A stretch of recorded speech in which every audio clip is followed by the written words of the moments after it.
E a ideia é como olhar para essa escala e qual o efeito que ela tem na vida da gente que está preocupado em desenvolver produto. Porque, na verdade, assim, se a gente vai desenvolver o produto, a tendência da gente inicial é sempre correr de forma meio atabalhoada, né? Eu quero desenvolver tal coisa.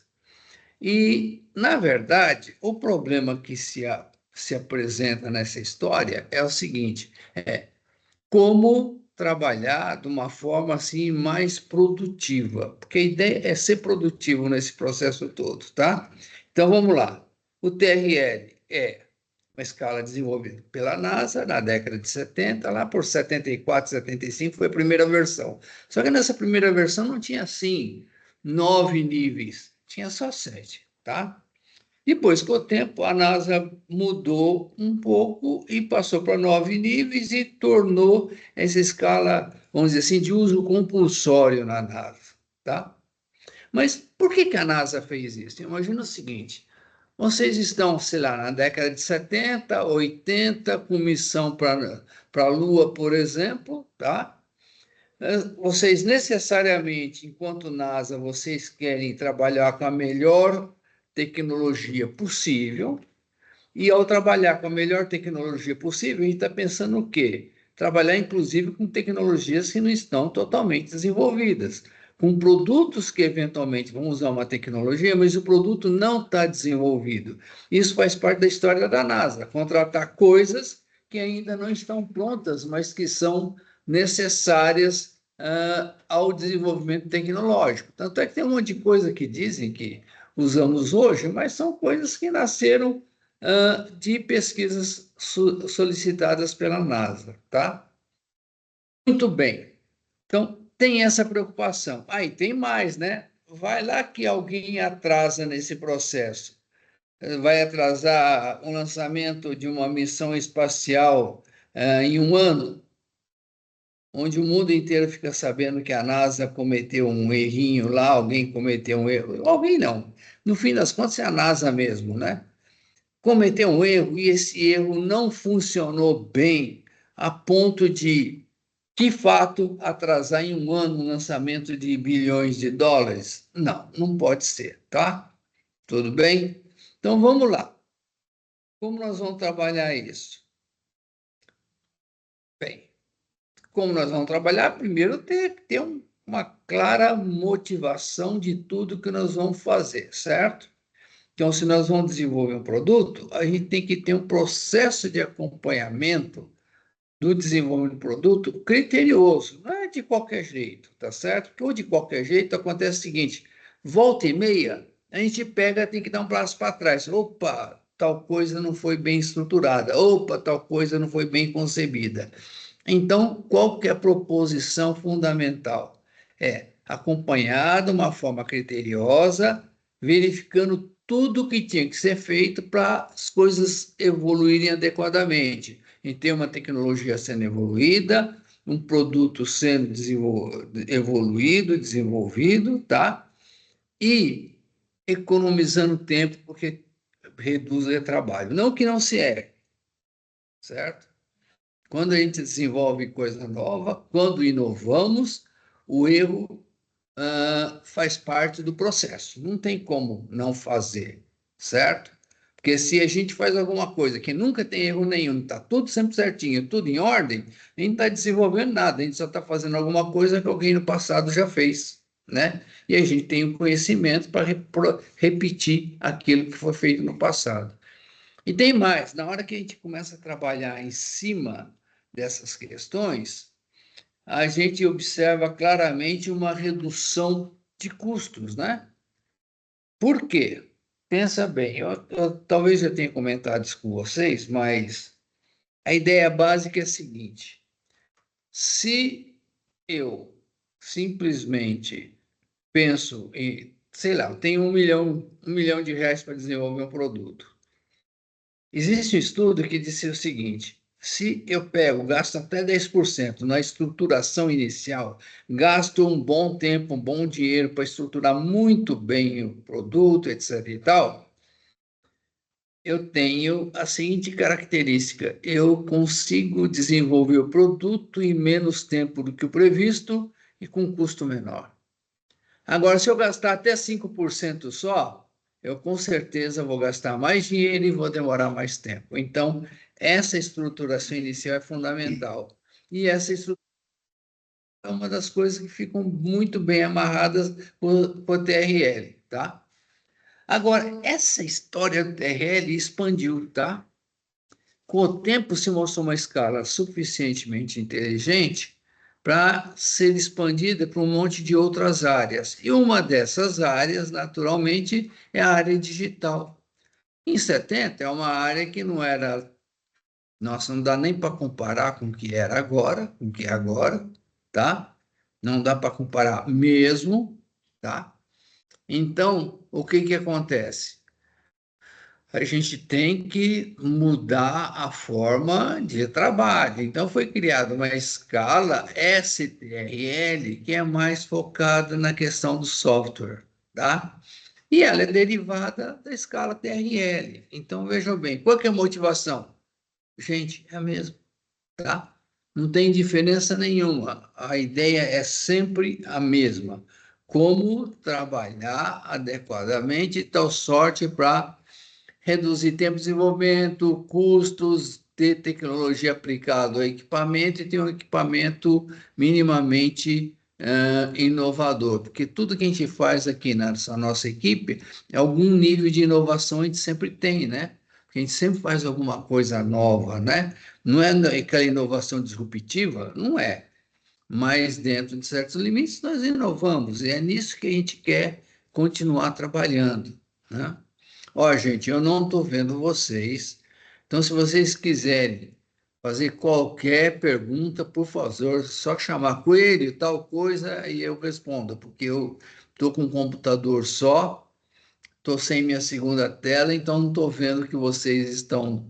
Se vocês levantarem a mão, desculpa, mas eu não vejo, tá? Fiquem à vontade para me interromper a hora que quiserem, tá? Muito bem. Então tem uma escala. Qual que é a ideia dessa escala que vai de 1 a 9? Eu tive uma ideia. 9. Ou eu tenho um produto no mercado, maduro, tá? Agora, para a gente dizer que saiu da escala 1 para 2, 3, 4 até a 9, tem algumas exigências que têm que ser cumpridas, tá? E, de maneira geral, isso não é trabalhado dessa forma, tá? Fazer o quê? Mas, de qualquer forma, de qualquer maneira, a gente tem sempre que se preocupar no sentido que as dificuldades de ir para a escala 1, 2, 3 e assim por diante, é uma escala de dificuldade crescente. E se é uma dificuldade crescente, não é nem um pouquinho recomendável pular etapas, pular atividades, né? Porque quando a gente pula alguma coisa, existe uma probabilidade razoável de ter que voltar atrás. Então, nesse processo todo, a gente vai olhar produto e nós temos que considerar o seguinte: se eu tenho que fazer uma avaliação, o que que eu tenho que considerar nessa avaliação? Primeiro, que é a escala de avaliação. Sei lá, eu posso, no início do trabalho, trabalhar na escala acadêmica, tá? Outra, temos que trabalhar pensando no produto final. Se eu estou pensando logo no início, essa fidelidade ao produto final é puramente acadêmica. Eu fiz uma simulação matemática de alguma coisa. Ou eu realmente estou no final e estou operando meu produto, tá? Num ambiente operacional real, enfrentando todas as dificuldades, sempre acontecem. É inevitável, tá certo? Então, o que que acontece? Essa fidelidade ao produto final, tá? E esse produto final vai enfrentar a problemática e as dificuldades, mas vai enfrentar isso aonde? Em um ambiente. Que ambiente? Normalmente, um ambiente operacional. Então, essa que é a ideia, tá? Então, por exemplo, vamos olhar aqui. Vamos pensar nessa escala de avaliação. Primeiro, é acadêmica. tá? Sem problema nenhum, tá? Deixa eu mudar aqui. Pronto, aqui fica melhor. Estou aqui trabalhando na escala acadêmica. Tudo bem. Qual a fidelidade ao produto final? É meramente acadêmico. Eu fiz estudo, eu fiz uma dissertação de mestrado e propus uma solução que pode eventualmente gerar um produto, tá? Em que ambiente eu estou trabalhando? Só no acadêmico, tá? Então, o que isso tem a ver com o produto? Por enquanto, pouquíssimo, tá? Mas aí, de repente, você fala, olha, vamos trabalhar em outro nível, vamos aprofundar um pouco mais, vamos fazer um trabalho já em escala que a gente costuma chamar de laboratorial, tá? Então, assim, um laboratório não é um produto na escala operacional normal, tem uma escala onde a gente dá uma reduzida, né? Essa escala típica é 1:10, só que, veja bem, isso aqui nós estamos pensando mais em produto físico, tá? E no caso de módulos e componentes, a fidelidade ao produto final, né? Conforme o componente final. Eu pego os módulos, pego os componentes e trabalho conforme o componente final. Não é um componente qualquer, é aquele que eu pretendo que seja o final. Pode ser que com a evolução do produto eu mude alguma coisa, pode ser. Não tem problema nenhum, tá? Mas é importante ter o foco sempre onde eu quero chegar. E ter um componente previsto como componente final é fundamental, tá? Então, por exemplo, eu estava comentando sobre as escalas, né? Tá? Muito bem. Quando eu penso, se eu ando um pouco mais, vou para uma escala que a gente chama de piloto, tá? Então, a ideia é a seguinte, que o meu produto começa a ficar conforme a aplicação final em muitos aspectos, tá? E aí o ambiente não é mais aquele ambiente simulado laboratorialmente ou ambiente acadêmico. Já é um ambiente que a gente chama de relevante, tá? Esse ambiente é um ambiente no qual é ensaiado um modelo com capacidade operacional limitada. Desculpe pelo português, mas a capacidade operacional limitada não está focada no modelo, mas está focada no ambiente, tá? Por exemplo, eu vou fazer um ensaio que eu tenho que ensaiar um produto numa câmara climática a menos 60 graus. Aqui no IPT a gente não tem, pelo menos que eu saiba, tá? Só que tem a menos 40. Então, eu faço ensaio a menos 40. Ambiente relevante na medida que eu consigo tirar um monte de informações boas, mas não é um conjunto de informações que realmente representam o que está acontecendo, tá? Eles representam parcialmente o que está acontecendo, é por isso que ele é relevante, mas não é o ambiente final. Porque o ambiente final é operacional real. Só que não adianta nada ensaiar no ambiente operacional real se o produto não for o produto final, tá? Lógico que pode, normalmente, o produto final não é o produto perfeito ainda, né? Mas a escala de avaliação é real. Então, é o produto que é o real, eu estou na fidelidade ao produto final, que é idêntico ao produto final, e o ambiente operacional é o operacional real. Tudo bem? Então, vamos ver como é que isso daí roda, né? Então, vamos lá. Primeiro, quanto a essas interpretações e denominações livres, há pequenas diferenças, há ligeiras diferenças. Nem todo mundo interpreta da mesma forma, tá? Ao lado aqui, nós temos uma abordagem, só que nem todas são iguais, certo? Nem todas as abordagens são iguais. Então, eu vou apresentar a seguir um conjunto de denominações e interpretações tradicionais, é o usual, tá? E que se vocês olharem bem, ele não vai coincidir exatamente com isso daqui, tá? Mas o que ele vai coincidir exatamente é o que vem pela frente, tá? Então, vamos lá.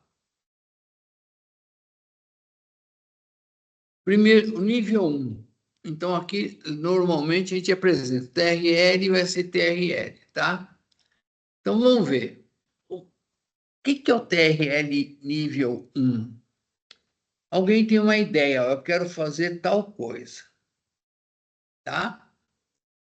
Então, eu tenho que pensar nos princípios tecnológicos que vão nortear a concepção e desenvolvimento do produto. Eu tenho que escolher uma tecnologia, tá? Tudo bem? Normalmente, o que acontece? É muito comum uma pessoa ter esse tipo de insight em ambiente, vamos dizer assim, acadêmico. É muito comum isso, não necessariamente sempre, tá? Então, o que que acontece? Dá para fazer uma análise preliminar, bem preliminar mesmo, se é viável, tá? Ter esse produto. Então, isso daqui o que que é? Você está iniciando a ideação. No STRL é a mesma coisa, tá?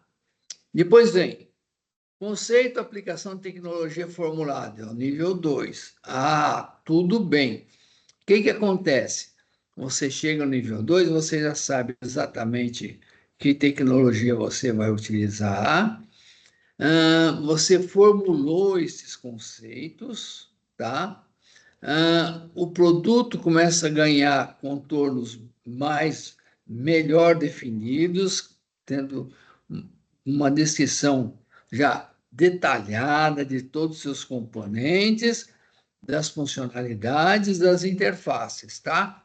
Então, olhem bem, quando chega aqui, você está olhando para uma conceituação básica do produto. Então, aqui você tem o produto. Então, às vezes a gente pergunta, mas quais são as funcionalidades do produto?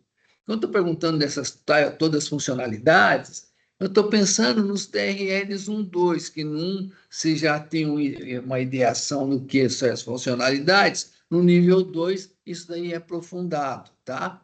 Agora, se eu penso na escala TRL, eu estou me perguntando, mas qual é a versão preliminar do algoritmo? Naturalmente, o algoritmo não está pronto, certo? Porque ter um algoritmo pronto muitas vezes significa ter o produto praticamente pronto. Mas qual a versão preliminar? Qual que é a ideia básica? Qual a estrutura do processo de programação? Tá? Então, essa é uma questão que a gente tem que ter em mente. Então, observe, teve um passo, teve o segundo, gerou uma dificuldadezinha. Vamos para o 3. Ah, Coelho, pois posso não? fazer a Pois pergunta? não? Claro. Seguinte, você falou então quer dizer, nesse conceito, né, que o TRL1 ele parte de um conceito, de uma pesquisa acadêmica tal. Mas por exemplo, no meu caso, que eu já tenho um produto específico, mas o que eu quero fazer agora é um aprimoramento daquele produto com novas tecnologias, tá? Tá. Essas novas tecnologias é que precisam dessa validação acadêmica, é isso? Tá, então vamos lá. Então, em primeiro lugar, você tem um produto, mas você quer gerar um segundo produto, tá? Então, primeiro, o foco não é o produto que você tem, é o produto que você vai ter. Então, toda análise tem que ser feita em função do produto que você vai ter e das necessidades dele, certo? Aí vem a questão da tecnologia. A gente está pensando na tecnologia que você vai ter que aplicar ao seu produto para que ele se transforme num produto novo, tá? Então, tem alguns aspectos tecnológicos, não tem como, tá? Se você tem uma análise tecnológica preliminar, muito bom, mas alguma coisa a mais vai ter que ser feito, tá? Então, por exemplo, no seu caso, que eu me lembre, tem a questão de um uso intensivo de energia elétrica numa embarcação para motores e assim por diante, tá? Muito bem. E fazer isso de forma ecológica. Perfeito, estamos todos de acordo, é um excelente caminho. Então, qual que é a ideia? Isso daí vai ter que ser estruturada, e quando se estrutura, se pensa naturalmente numa tecnologia. Como é que, da onde vem essa energia elétrica, de que jeito, como é que vai ser feito, como é que ela é armazenada, se ela vai ser usada diretamente, ou os dois, em certos momentos é usada diretamente, em certos momentos é acumulada, tá? Então, todas essas questões envolvem avaliações tecnológicas, e essas avaliações tecnológicas têm que ser, sim, bem definidas, bem claras, bem estruturadas, né? Tá? É isso que vai te economizar tempo e dinheiro depois. Não sei, respondi a tua pergunta? Sim, obrigado. Perfeito. Então, vamos lá. Então, isso daqui no nível 3, a questão é a seguinte: essa tecnologia que eu escolhi realmente vai funcionar? Porque uma coisa é a tecnologia funcionar, outra coisa é eu desenvolver por exemplo, um produtinho preliminar, certo? E uma outra coisa ainda é eu desenvolver o produto final. Então, a primeira pergunta é: essa tecnologia de fato vai funcionar? Tem, às vezes, se a pessoa. Então, vou lembrar um caso de aluno, tá? Uma vez chegou um grupo de alunos pedindo para eu orientá-los no trabalho de conclusão de curso. Aí eu falei: tudo bem, vamos conversar, né? Então, eles começaram a apresentar o problema deles. Aí, na hora que terminou, eu falei para eles: olha, sinto muito, não dá para orientar vocês, porque é impossível fazer isso. Cara, mas professor, por que que é impossível? Eu falei: porque isso daí é um moto contínuo e nunca se verificou a existência de um moto contínuo. Isso aí não existe. Se vier a existir no futuro, maravilha. Até hoje, isso daí nunca foi observado. Aliás, o pessoal do nível acadêmico nunca diz que alguma coisa não existe, né? Sempre é cuidadoso. Diz assim: esse efeito nunca foi observado. Muito provavelmente nunca vai existir, né? Mas diz: esse efeito nunca foi observado, tá? Aí eles ficaram muito raivosos, brigaram comigo, etc. e tal. Aí, como eles começaram a brigar muito comigo, falaram: me arrependo de ter aprovado vocês no curso, que realmente vocês não entenderam nada. Aí que eles brigaram mais mesmo, certo? Mas isso daí é uma demonstração do quê? De que eles queriam usar uma tecnologia que era totalmente inviável para resolver um problema, tá? Às vezes, não é que a tecnologia não seja inviável, às vezes ela não é suficientemente robusta ou não seja única que leve à solução do problema, tá? Então, a gente precisa demonstrar que essa tecnologia vai ser legal. Isso aí o pessoal costuma chamar de POC, uma prova de conceito, tá? Essa aí é uma prova de conceito tecnológico, não uma prova de conceito, vamos dizer assim, a mercadológica. Eu não estou apresentando o meu futuro produto para o meio externo. Primeiro, eu tenho que ter certeza que lá pode virar um produto, tá? Aí, o que que acontece? Quando você chega no final desse TRL, você já tem um produto com as suas funcionalidades básicas definidas. Isso não quer dizer que eu não inclua nenhuma a mais. Posso perfeitamente, tá? À medida que as coisas vão se aprimorando, eu falo: opa, o meu problema é o que que é? Eu trabalhar com produto digital. De repente eu descubro o seguinte: se eu escrever mais 3, 4 linhas de programação, eu gero uma nova funcionalidade. Por que não? Tá? Por que não? Não vejo problema nenhum.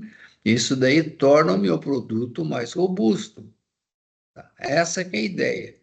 Então, quando chega no fim, fica claro: eu sou empreendedor, tá? Então, primeiro, nesse momento, eu tenho certeza que eu consigo trabalhar usando essa tecnologia e desenvolver o protótipo. Posso até já ter o protótipo desenvolvido nesse momento, tá? E eu vou usar esse protótipo para trabalhar com mais cuidado todas as previsões iniciais. Essa que é a ideia, tá? Então, observem bem. Esse TRLs 1, 2 e 3 corresponde à fase inicial de desenvolvimento de produto. Um trabalho basicamente acadêmico, para se ter certeza que vai em frente e vai funcionar bem, tá? Às vezes, a gente tem a opção de trabalhar com alguém que já fez esse desenvolvimento acadêmico, certo? Então, por exemplo, eu tenho uma ideia, eu vou contratar alguém para me dar um serviço de consultoria, assessoria, e essa pessoa já trabalhou naquela área e tem experiência. Então, pô, isso daí já é uma orientação de primeira linha. Então, isso daí diz para mim o seguinte: de fato, tranquilo. Do ponto de vista acadêmico, eu estou trabalhando com uma pessoa que já venceu estas necessidades, né? E tudo em ordem, tá? Aí vamos para o 4. Aí, nesse 4, o que eu tenho? Eu tenho que ter um protótipo, certo? Aí tem que testar. Só que um protótipo, como o pessoal faz? Ele monta o protótipo e já tenta fazer o protótipo funcionar. Não, não é para fazer isso. Pega todos os componentes, primeiro testa os componentes. É uma avaliação de baixa fidelidade, então não tem muita coisa a ver com o produto final, tá? Tá? É limitada, sei lá, ao laboratório. Primeiro testa os componentes. E a pergunta é: depois de testar os componentes, eu junto todos e faço um testezinho para ver se está funcionando legal em conjunto? Agora sim, agora tá. Então, ótimo, vamos ver, né? Aí chega no 5. Calma aí que já já chegamos no 9, certo? Então, o problema é o seguinte: quando eu crio esses componentes, eles têm funções críticas, eles têm objetivos claros cada um, tá? Então, o que acontece? Eu quero chegar no 5, e aí eu quero fazer o seguinte: eu quero validar a função crítica do componente. Quero saber o seguinte: aquele componente está operando de forma a cumprir a função crítica dele? Às vezes tem mais do que uma função, mas tem uma que é crítica, é fundamental para o meu projeto. Então, esse daí é o 5, tá? Do ponto de vista STRL, seria uma versão alfa, tá? Muito bem. No 6, no 6 já é um pouquinho diferente. As funções críticas, se antes eu fui assim, uma avaliação de baixo nível, agora não, eu já quero fazer uma avaliação em ambiente relevante. Então, quero pegar o produto, ver as funções críticas do produto, essas funções estão demonstradas em ambiente relevante, certo? E tem que pegar e fazer o quê? Pegar e acelerar no sentido de ter melhor resultado possível. Isso aí o que é? Uma expansão do trabalho feito no TRL5. E mesmo assim, nesse momento, é um protótipo, não precisa ser feito em escala real. Sem problema nenhum, não precisa disso, tá? É uma expansão do TRL5. É que às vezes essa expansão é tão dificultosa que vale a pena a gente separar em dois. Esse é um dos motivos porque a gente tem o 5 e o 6, né? Então, veja bem, quando eu chegar nos 4, 5, 6, tem uma fase intermediária de desenvolvimento do produto. Então, eu estou nessa fase intermediária, significa o quê? Que ao final do 6 eu tenho um protótipo bom, operacional, funcional, tá? Agora ele é funcional, mas não é funcional nas todas as condições possíveis, né? Então, agora eu tenho que pegar e acelerar isso para chegar no produto. Então, o que acontece? Agora eu sei que o produto é tecnicamente viável, tem uma diferença entre eu pegar aquilo lá que eu chamo de protótipo e transformar num produto.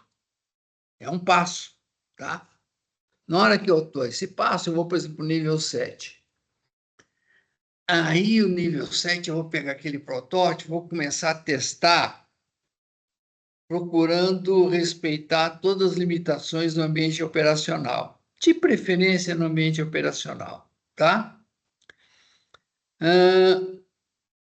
Eu quero validar o meu protótipo, tá? Nas condições operacionais, tá?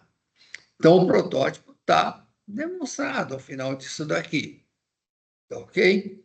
Então, vamos supor que eu tenho um produto que vai ser submetido à certificação. Então, o que que eu quero? Eu quero um produto, um protótipo que já foi produzido com ambiente, com componente certificado, que foram feitos alguns ensaios e testes que viabilizem aspectos técnicos desse processo, processo de certificação, tá? Porque, gente, às vezes é assustador, né? Nós tivemos no passado um programa aqui chamado Projects, Programa de Apoio à Exportação.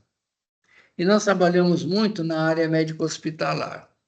Aí tinha uma empresa que ela trabalhava fortemente numa série de áreas e principalmente na área fisioterápica, coisas dessa natureza, tá? Aquelas maquininhas que ficam dando choquinho com onda quadrada, onda isso, onda aquilo e assim por diante. E dentre todas essas coisas, tem uma coisa que a gente chama ensaio de compatibilidade eletromagnética. O que é isso aí? Imagina antigamente, quando alguém ligava um liquidificador, ele interferia na TV e a TV não funcionava direito.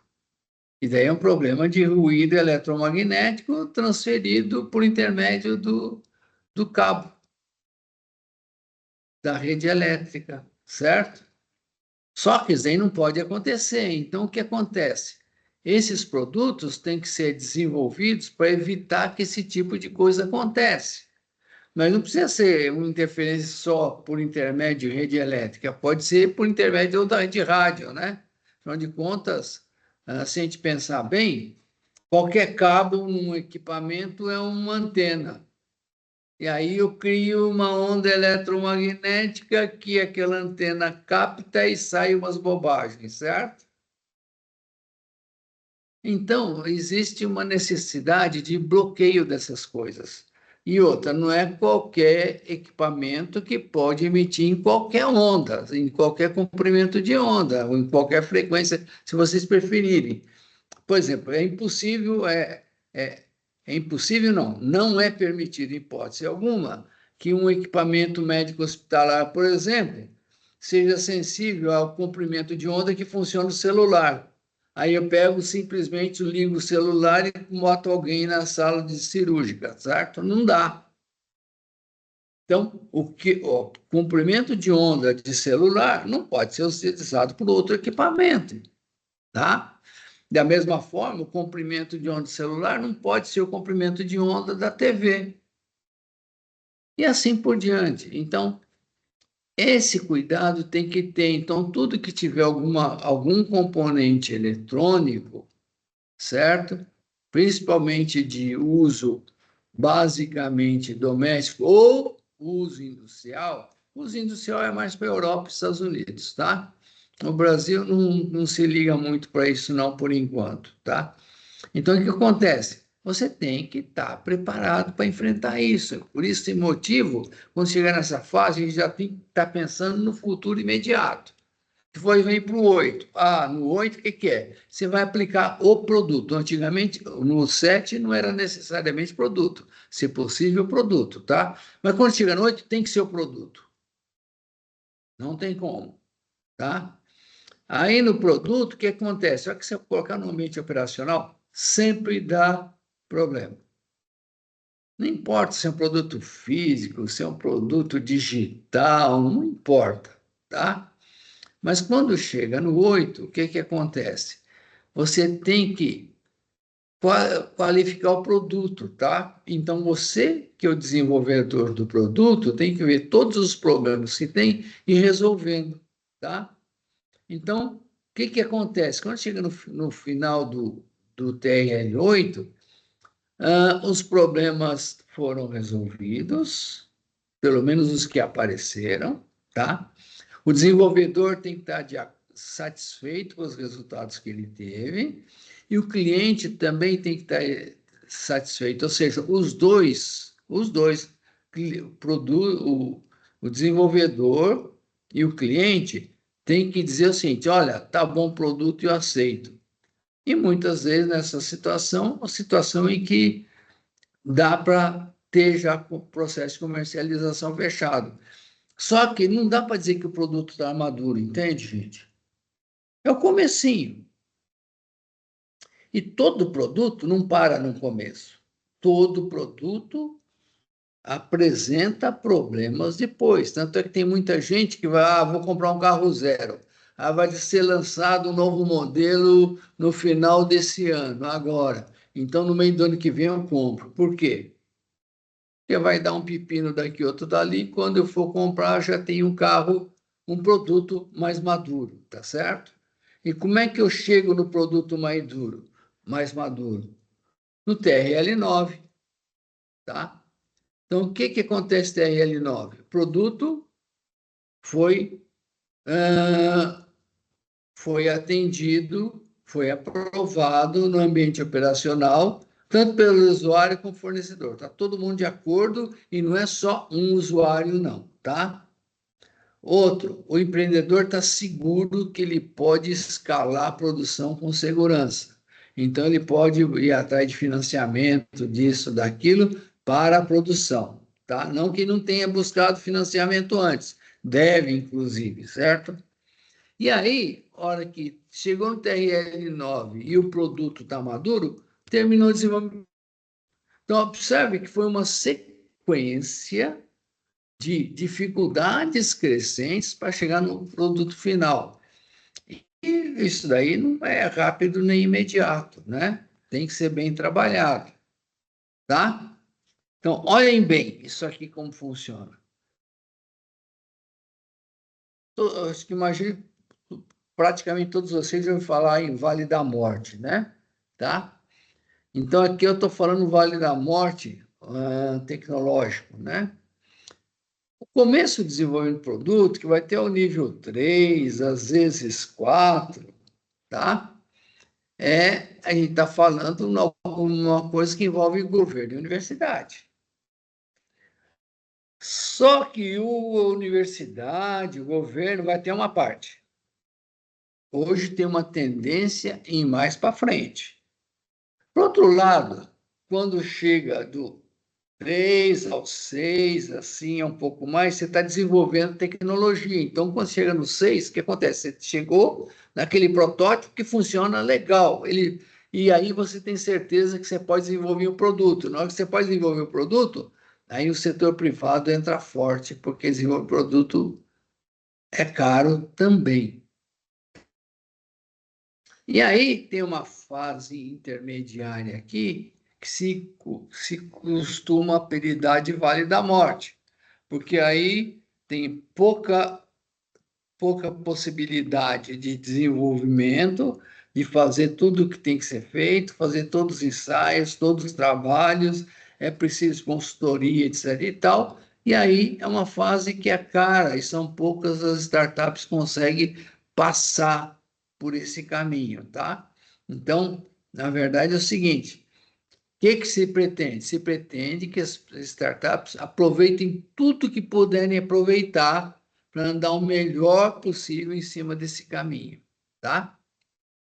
Aliás, se a gente pensar na área de, digamos assim, de tecnologia digital, esse Vale da Morte é pesado, mas não chega a ser tanto assim, que os trabalhos, vamos dizer assim, entre aspas, laboratoriais, não são tão críticos. Agora, se você está pensando na área de bio é simplesmente terrível, porque é muito caro, tá? Depois disso, vem o quê?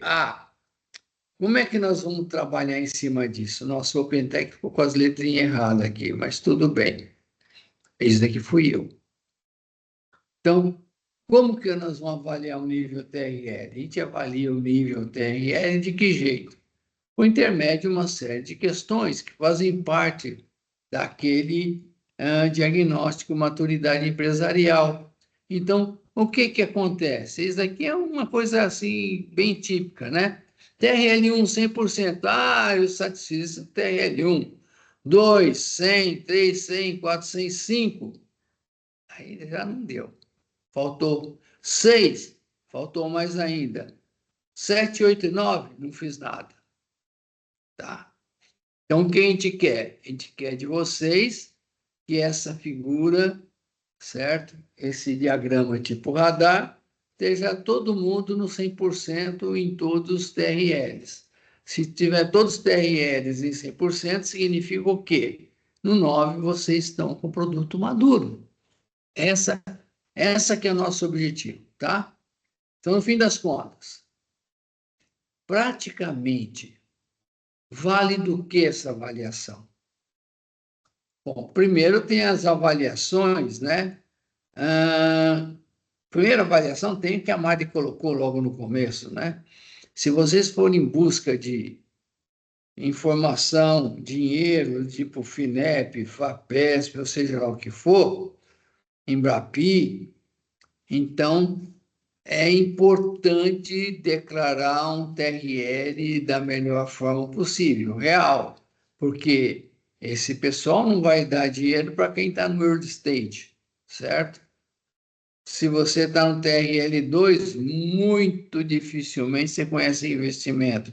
Ainda mais se for investimento de uma fintech, por exemplo, que é aquela empresa que quer investir em você, ficar com uma parte da sua empresa, ganhar dinheiro juntamente com você no futuro, e eventualmente vender a parte dela. Tá? Não adianta. É bom saber isso. Depois disso, tem que conhecer a proximidade tecnológica real do produto. Isso vocês têm que saber, tá? Não eu ou qualquer outra instituição. É importante saber isso. Depois, ter uma informação adequada para criar uma jornada. Você olha e fala, olha, tem essa avaliação, quais são os problemas que eu tenho nessa avaliação toda? Vamos montar uma jornada com foco em desenvolver o produto, tá? Então, isso daqui é muito, mas muito importante, que se a gente cria uma jornada adequada, facilita a vida, baixa custo e aumenta a velocidade de desenvolvimento dos trabalhos. É isso aí, gente. Isso que eu queria comentar com vocês, tá?